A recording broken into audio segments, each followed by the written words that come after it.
3x minus 5y equal to 2 எனில் 8 power x divided by 32 power yயின் மதிப்பை காண்க. இந்த 8 2 அடுக்கு 3 எழுதலாம்.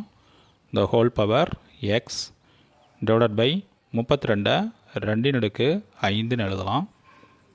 the whole power y அடுக்கு அடுக்கும் பெருக்கிக்கும்.